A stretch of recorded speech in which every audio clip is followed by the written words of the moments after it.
ஸ்வீட்னாலே சின்னவங்கல இருந்து பெரியவங்க வர பிடிக்காதவங்க யாருமே இருக்க மாட்டாங்க. இன்னைக்கு நம்ம வீட்ல இருக்க பால் வச்சு ரொம்ப சிம்பிளான முறையில இந்த டேஸ்டியான பால்கோவா எப்படி பண்ணலாம்னு பார்க்கலாம்.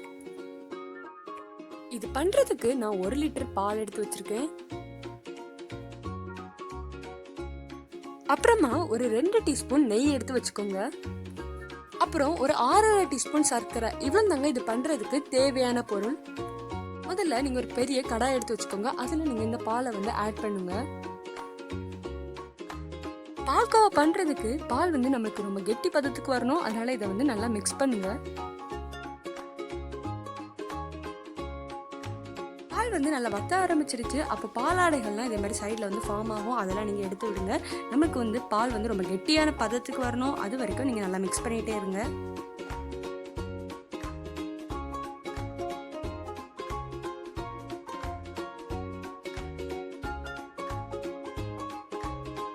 பால் இப்போ ரொம்ப கெட்டியாக ஆரம்பிச்சிடுச்சு. இனி நீங்கள் இதில் சர்க்கரை ஆட் பண்ணிக்கலாம். பால் பதம் கரெக்டாக இருக்கான்னு பார்க்குறதுக்கு நீங்கள் பால் ட்ராப்ஸ் இதே மாதிரி ஒவ்வொரு ட்ராப்பாக விழுந்துச்சுன்னா அது கரெக்டான பதம் வந்துடுச்சுன்னு அர்த்தம். இனி இதில் நீங்கள் சர்க்கரை ஆட் பண்ணிக்கோங்க.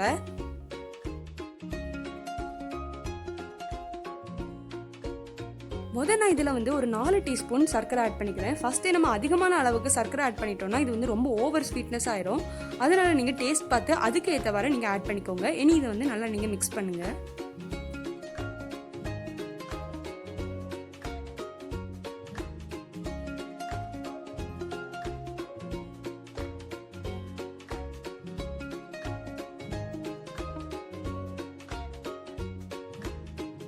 இனிமே இதில் நான் ஒரு 2 டீஸ்பூன் நெய் ஆட் பண்ணுறேன். நெய் அதிகமாக விரும்புகிறவங்க நீங்கள் அதிகமான அளவு கூட நெய் ஆட் பண்ணிக்கலாம். அது உங்களோட சாய்ஸ் தான்.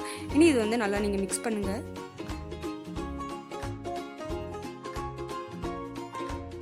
பால் மிக்ஸ் பண்ணனா பால் சீக்கிரமாக கெட்டியாகும். அப்போ பாலாடைகள்லாம் சைடில் ஃபார்ம் ஆகும். அதை நீங்கள் அழகாக எடுத்து விட்டுருங்க. அப்போ தான் பால் சீக்கிரமாக கெட்டியாகும்.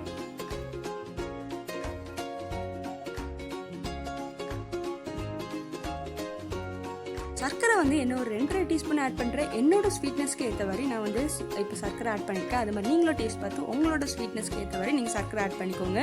இனி இது நல்லா மிக்ஸ் பண்ணுங்கள்.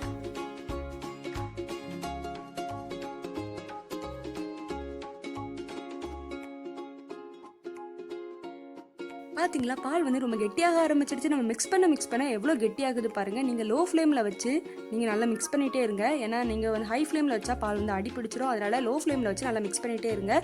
சைடில் ஃபார்ம் ஆகிற இந்த பால் ஆடைகள்லாம் அழகாக எடுத்து விட்டு நீங்கள் மிக்ஸ் பண்ணிகிட்டே இருங்க. அப்போ தான் இது சீக்கிரமாகவே கெட்டியாகும்.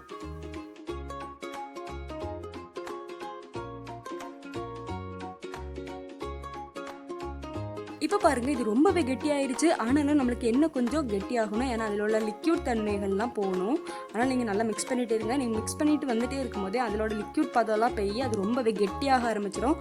உங்களுக்கே பார்த்த உடனே தெரியும் கரெக்டான கன்சிஸ்டன்சி எதுன்னு. பாருங்க, நம்ம மிக்ஸ் பண்ண பால் இவ்வளோ கெட்டி ஆயிடுச்சுன்னு. அதோட லிக்யூட் தன்மைகள்லாம் பெரிய ரொம்பவே கெட்டி ஆயிடுச்சு. இதுதாங்க பால்கோவோட கரெக்டான கன்சிஸ்டன்சி. இதே மாதிரி வந்துடுச்சுன்னா நீங்கள் இப்போ ஸ்டவ் ஆஃப் பண்ணிக்கலாம். அவ்வளோதாங்க, நம்மளோட பால்கோவா ரெடி ஆயிடுச்சு.